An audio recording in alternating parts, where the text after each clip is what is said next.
चंद्रगिरी माँ माथे नवा के हो भक्ति से लगाबो चंद्र प्रभु प्रभु के जयकारा, चंद्र प्रभु प्रभु के जयकारा। चंद्रगिरी माँ माथे नवा के हो भक्ति से लगाबो चंद्र प्रभु प्रभु के जयकारा,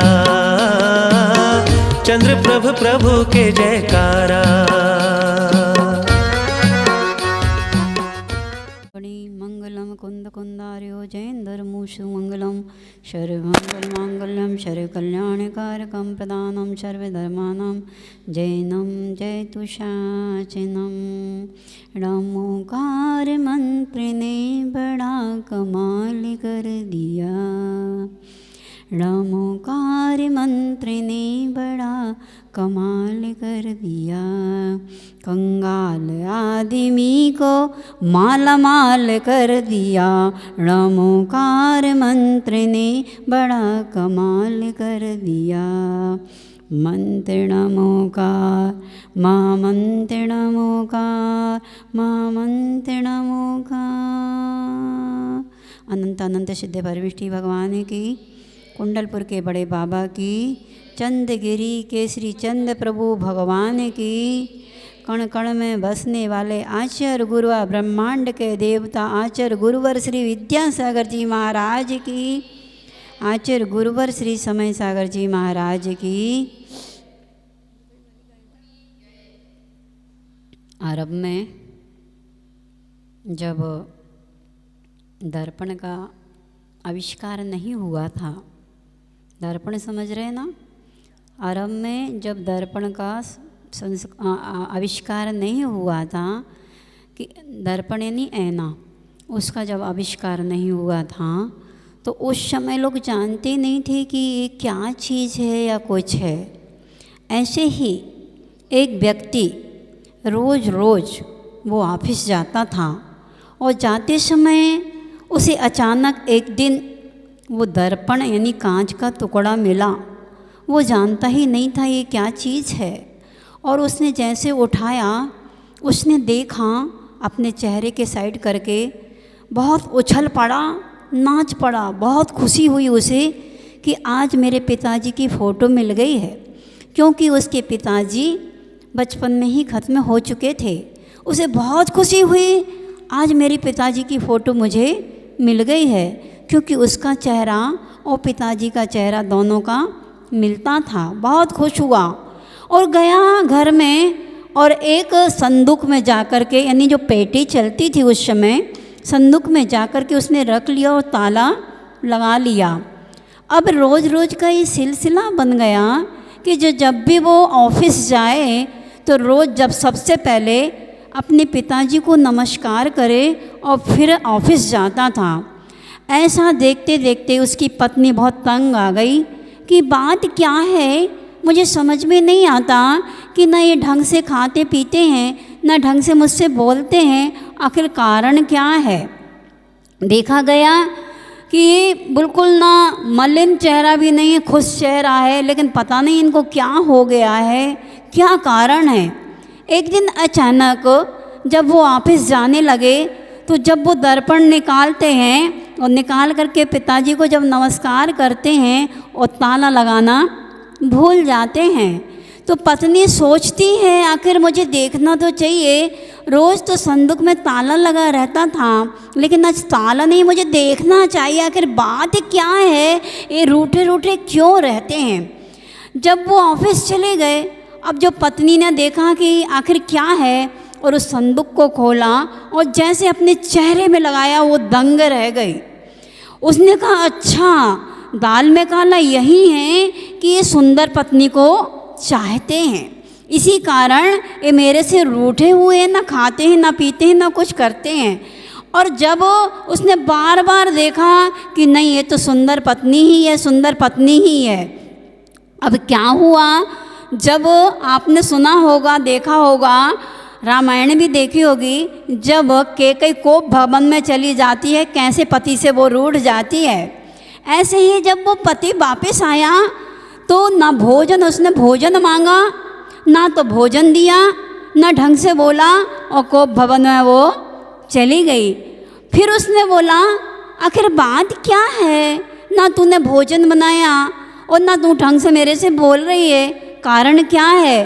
बोले क्या कारण है, वो तो साफ साफ है, इसमें तो कुछ है ही नहीं है। बोले कारण भी तो बता। बोले तुम सुंदर पत्नी को चाहते हो।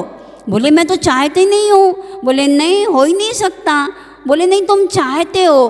बोले मैं कैसे चाहता हूँ, मुझे कुछ प्रमाण बताओ। बोले देखो वो संदूक में जो रखी है ना फोटो, सुंदर पत्नी की रखी है। तो बोले नहीं, वो सुंदर पत्नी की फ़ोटो हो ही नहीं सकती, वो मेरे पिताजी की फ़ोटो है। बोले नहीं, वो सुंदर पत्नी की ही फ़ोटो है, क्योंकि वो बहुत सुंदर थी। दर्पण उसने कभी देखा नहीं, चेहरा उसने कभी देखा नहीं, और देखा तो देख के दंग रह गई। अब हुआ ऐसे, बोले दर्पण उठाओ। उसने दर्पण उठाया तो बोले ये तो मेरे पिताजी की फ़ोटो है। बोले एक बार तुम स्वयं देखो कि ये मेरे पिताजी की फ़ोटो है। और उसने देखा नहीं, ये सुंदर पत्नी की फ़ोटो है। दोनों में बहुत झगड़ा शुरू हो गया। जब झगड़ा शुरू होता है ना, तो ऐसे मुख्य जो लोग रहते हैं, तो वहाँ पर पंडित जी था, पादरी था, उसको बुलाया गया कि भैया मेरा झगड़ा शांत कर दो। बोले कौन सा झगड़ा शांत कर दूँ? बोले मेरे पति कहते हैं ये मेरे पिताजी की फ़ोटो है, और मैं कहती ये सुंदर पत्नी की फ़ोटो है, ये पिताजी की फ़ोटो नहीं है। दोनों में बोला एक बार सब लोग तुम दोनों देख लो। उन दोनों ने देखा और देख के यही कहा कि ये मेरे पिताजी की फ़ोटो है, और वो कहती मेरे क्या है, ये सुंदर पत्नी की फ़ोटो है। और तीसरे ने कहा ठीक है मुझे दो। जो पादरी था ना, यानी पंडित था, उन्होंने कहा मुझे दो। और देखा और देखे अवाक रह गया, और लेकर के भागने लगा और कह के गया न सुंदर पत्नी की फ़ोटो है और न सुंदर पति की फ़ोटो है, बाकी ये जो है मेरे गुरुजी की फ़ोटो है।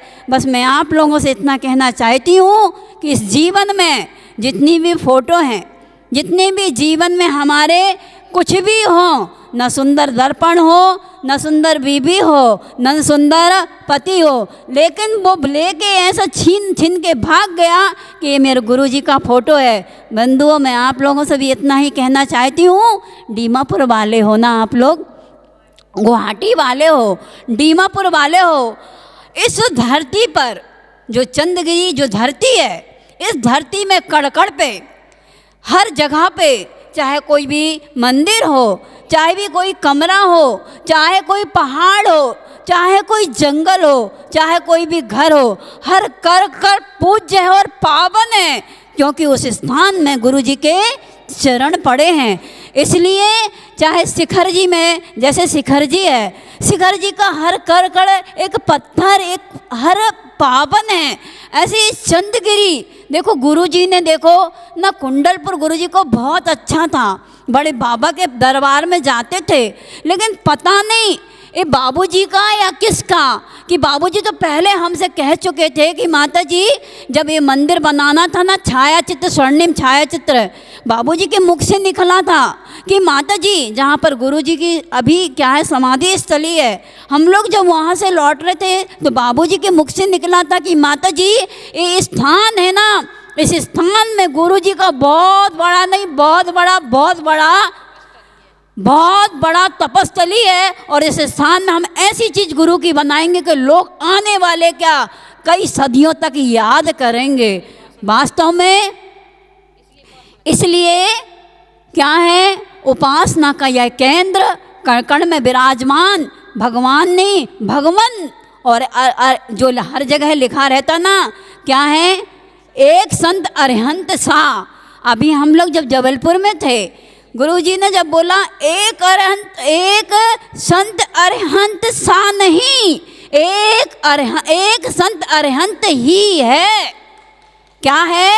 एक संत अरिहंत ही है। और ऐसे अरिहंत परमेष्ठी जो कण कण में चंद्रगिरी में विराजमान है, मैं तो ये कहती हूँ जितना हो सके, जितना आप लोग कर सको, लेकिन इस क्षेत्र में ऐसा दान दे के जाओ जो साथी से रूप में आपका क्या हो, अक्षत रूप में आपका क्या हो जाए, फलीभूत हो जाए, जो अगले भव के लिए आपके लिए क्या है, एक आने वाली पीढ़ी भी आपको देखे कि मेरे घर के लोगों ने, मेरे परिवार ने, मेरी समाज ने, दीमापुर वाले हों चाहे गुवाहाटी वाले हों, उन्होंने ऐसा दान देकर, ऐसे कहते ना कि एक 5 पैसा भी हमें कितना काम आ जाता है। तो मैं ये नहीं कह रही हूँ खूब दो खूब दो, जितनी अपनी शक्ति सामर्थ्य हो उतना पैसा जरूर इस क्षेत्र में दे के जाना, जिसे याद रहे कि जैसा मेरी 5 पैसा भी लगा है या 100 पैसा भी इस मंदिर में बनाने में मेरा योगदान रहा है, ऐसे आप लोग अपने जीवन में, बाबूजी आपके सामने बैठे हैं, वे खून पसीना बहाते हैं और इस मंदिर को देखते हैं। हो सकता है वो 70 जितने साल के हो गए हों, लेकिन उनका कण कण में गुरु जी का आशीर्वाद उन्हें है उनके जीवन में। वो पूरे समय यही कहते हैं मेरा कुछ भी नहीं है माता जी, जो कुछ भी है मेरे गुरु का है। और वास्तव में ये सब जितने भी हैं, हम भी गुरु के हैं, तुम भी गुरु के हैं। हमें गुरु ने क्या नहीं दिया? गुरु ने वो दिया है जो किसी ने, दुनिया वालों ने नहीं दिया है। दिया है, दिल खोल के दिया है। दिया कि नहीं, ना नाप के दिया है, ना तौल के दिया है, बहुत कुछ हमें दिया है। तो अपने जीवन में गुरु का प्रकल्पों को आप लोगों को पूरा करना है। साधु संत तो सिर्फ आपको उपदेश दे सकते हैं, लेकिन यदि सच्चे भक्त होगे गुरु के तो आप उनके प्रकल्पों को जरूर दूर करोगे। बोले महावीर भगवान की।